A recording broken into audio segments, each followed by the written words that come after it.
दरम्यान गणेशोत्सवाला अवघे काही दिवस उरलेले असताना महाराष्ट्रामध्ये एसटीची ही सेवा विस्कळीत झाली आहे। त्यामुळे एसटी कामगार संयुक्त कृती समितीच्या वतीने प्रलंबित मागण्या मान्य न झाल्याने बेमुदत धरणे आंदोलनाचा हा पर्याय सुरू करण्यात आला। त्यानुसार राज्यातील विविध आगारांमध्ये काम बंद आंदोलन सुद्धा पुकारण्यात आले। त्यामुळे प्रवाशांना याचा मोठा मनस्ताप सहन करावा लागतो। तर आपण पाहतोय मुंबई, पुणे आणि नाशिकची ही परिस्थिती आहे। अनेक आगारांमध्ये बस तशाच आहेत, त्यामुळे प्रवासी चांगलेच त्रस्त आहेत। एसटी संपामुळे राज्यभरात आताची काय परिस्थिती आपण सविस्तर जाणून घेऊया। तर मुंबई विभागामध्ये सर्व आगारात वाहतूक सुरळीत सुरू असल्याची माहिती आहे।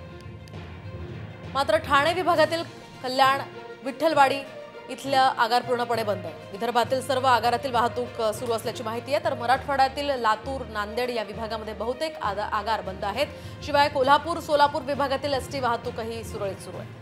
तर तिकडे पुण्यामध्ये शिवाजीनगर, वल्लभनगर, भोर, सासवड, बारामती आणि तळेगाव आगारही बंद आहेत।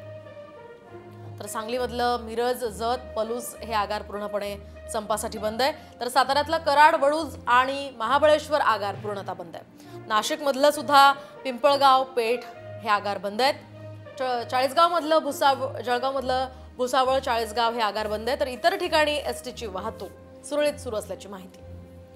तर त्यांच्या मागण्या नेमक्या काय तेही पाहूयात। शासकीय कर्मचाऱ्यांप्रमाणे आम्हालाही वेतन द्यावं ही त्यांची मुख्य मागणी आहे। त्यानंतर 2018 ते 24 पर्यंतच्या वाढीव महागाई भत्त्याची थकबाकी देण्यात यावी। शासकीय कर्मचाऱ्यांप्रमाणे घरभाडं भत्ता आणि वार्षिक वेतनवाढ देण्यात यावी। शिवाय 58 महिन्यांच्या कालावधीची वार्षिक वेतनवाढीची थकबाकी देण्यात यावी।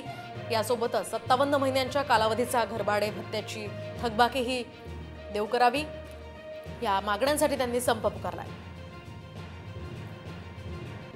साताऱ्यामध्ये काय परिस्थिती आहे पाहूयात। सातारा एसटी विभागातील कर्मचारी सुद्धा या संपामध्ये सहभागी झालेत।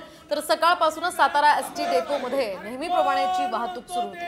मात्र आता हळूहळू जिल्ह्यातील सर्व आगार बंद होत आहेत। आतापर्यंत कराड, महाबळेश्वर, वळूज, सातारा या आगारामध्ये संपामुळे एसटी वाहतूक ठप्प झाली आहे। त्यामुळे एसटी महामंडळाच्या असणारा बंदाचा हा फटका सातारा विभागाला बसताना पाहायला मिळतो।